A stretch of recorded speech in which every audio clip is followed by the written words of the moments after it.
అవు గాని మీరు విమానం ఎక్కిన రానల్లా వెనకట లెక్క కాదట కదా, రేట్లు కూడా బాగా అగ్గువైనాయట. వెనకట అంటే బాగా పైసలు గల్లోళ్ళే ఎక్కేటోళ్ళు. ఇక ఇప్పుడు ఈడికెళ్ళి పక్క రాష్ట్రం పోవాలన్నా విమానాలు ఎక్కుతాండ్రోల్లా సాదాసీదా జనాలు కూడా. కానీ నేను మాత్రం ఇంతవరకు విమానం ఎక్కలేదు వల్ల. విమానంలో దేశాలు తిరిగిపోవాలని ఆయుష్ ఉన్నది, కానీ ఏం చేద్దాము, ఇక నా బాధ నాది.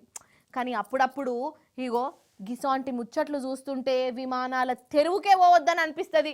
అగ చూడుర్రి మీరే, ఎందుకో ఏమో నాకు అట్లా అనిపించింది. మరి చూడుర్రి, అగో విమానం గాలిలో పోతున్నది కదా, జుయి జుయి జుయి జుయి ఓష్ని చక్కగానే పోతున్నది. అసలు ఏదో అయ్యేటట్టే ఉన్నది గాని అయ్యో గిట్లా అనిపించిందో లేదో చూడుండ్రిగా ఏమైందో.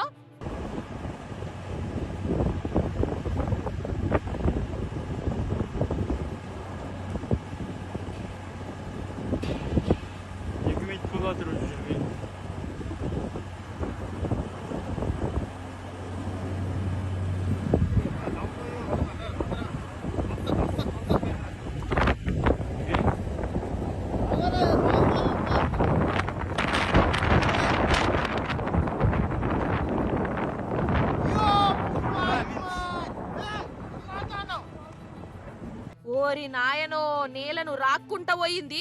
అవో ఇటుకెళ్ళి చూడుండ్రోల్లా, అయ్యయ్యయ్యో మంటలల్లా కాలిపోయింది. విమానమే 2 వక్కలయ్యింది, ఇటో వక్క అటో వక్క. కజకిస్తాన్లనోల్లా మరి ఈ విమానం నడిపే డ్రైవరే కళ్ళు నెత్తి మీద పెట్టుకొని వేరే కయాల్లో ఉన్నాడో, లేకుంటే నట్లు బోల్టులు చక్కగా ఫీడ్ చేయలేదనో గాని గాలిలో ఉండంగానే గాయ అయిపోయి ఇగో ఇట్లా కూలిపోయింది.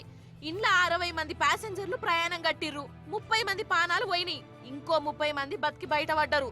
పాపం కదా, కానీ విమానము ఇగో ఇట్లా ఊలిపోయినా గాని 30 మంది బతికిర్రంటే వాళ్ళది కిస్మత్ అనుకోవాలి. అదేందోనల్లా ఈ నడమ ఈ సంటి చూసినప్పుడల్లా విమానం ఎక్కుదామని అనిపిస్తేనే పానం గజగజమంటాంది. ఏందో ఏమో పటు.